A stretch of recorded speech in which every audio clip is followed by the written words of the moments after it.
বন্ধু বান্ধৱীসকল নমস্কাৰ। আজি এটি খুবেই ধুনীয়া কাহিনী লৈ আপোনালোকৰ মাজলৈ আহিছোঁ। আশা কৰোঁ কাহিনীটি আপোনালোকে শেষলৈকে শুনিব।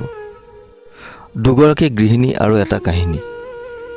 দুগৰাকী গৃহিণী, এগৰাকীয়ে কৈ গৈছে জীৱনৰ কাহিনী। সৰল ৰেখা নহয় জীৱন, ঘাট প্ৰতিঘাতৰ সমষ্টি। সুখ বিচাৰি জীৱনত কেৱল পালে দুখ, সকলো হেৰুৱায়ো কিবা এটা পোৱাৰ আশাত শেষ মুহূৰ্তলৈকে আশাবাদী এগৰাকী নাৰী।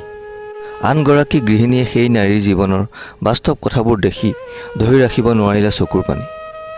যেতিয়া নিজৰ দুখৰ কাহিনী কৈ গৈছিল স্বামীদাস মহিলাগৰাকীয়ে, সেই কাহিনীৰ সৈতেই যেন মিলে আজিৰ পৃথিৱী।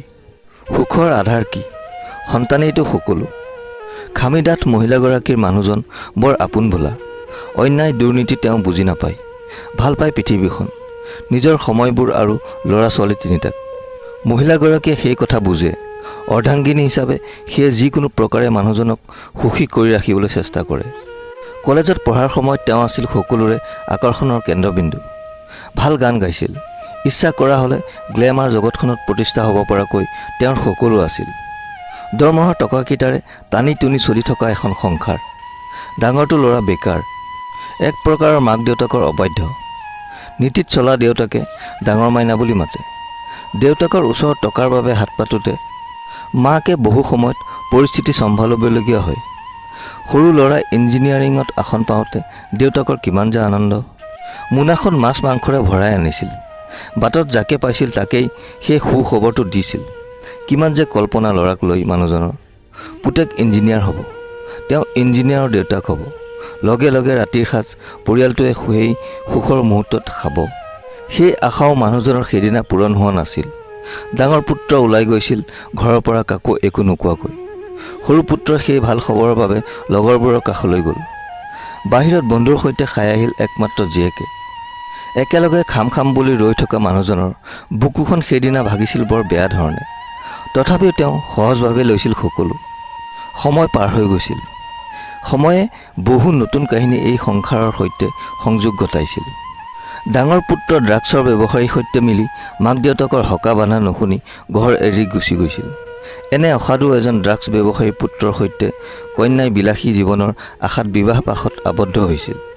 সৰু পুত্ৰ ইঞ্জিনিয়াৰিঙৰ পাঠ্যক্ৰম শেষ কৰি এটা কোম্পানীত চাকৰি পাইছিল।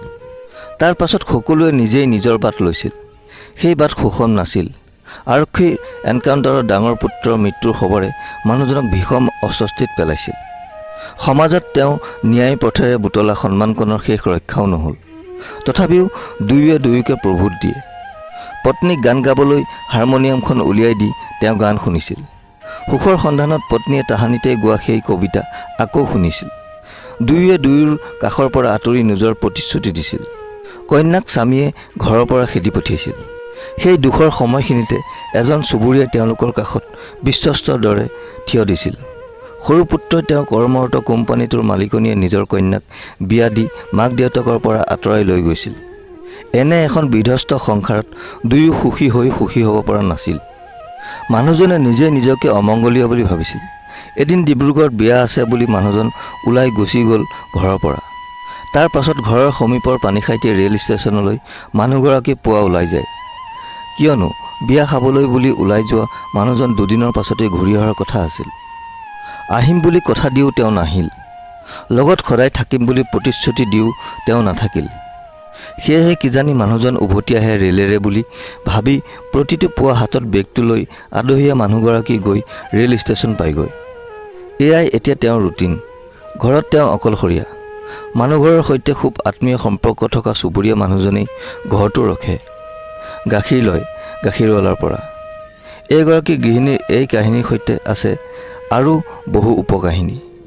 ফ্লেশ্ববেক হৈ ধৰা দিয়া সোণোৱালী দিনবোৰ। কেতিয়াবা সেই গৃহিণীগৰাকী হৈ পৰে এজনী প্ৰাণচঞ্চল ছোৱালী। তেওঁৰ প্ৰতিটো কথাত সমাজৰ প্ৰতি এক সকিয়নি। সেই কথাবোৰ শুনি এন্ধাৰৰ পৰা কাণত পৰেহি শ শ লোকৰ হাত চাপৰি। এইগৰাকী গৃহিণী আছিল মঞ্চত। তেওঁ নিজৰ কাহিনী অভিনয় কৰি গৈছিল। আনগৰাকী গৃহিণী আছিল মোৰ কাষত, যাৰ উচুপনি আৰু হুমুনিয়াই একে সময়তে মোক চুই গৈছিল। বহু দিনৰ পাছত এখন ভ্ৰাম্যমানৰ নাটক চোৱাৰ সুখ এয়া। বন্ধু বান্ধৱীসকল, আজিৰ এই সৰু কাহিনীটো শুনি কেনে পালে কমেণ্ট কৰি নিশ্চয় জনাব। যদি ভাল পালে তেনেহ'লে ভিডিঅ'টিত এটি লাইক কৰি দিবলৈ নাপাহৰিব।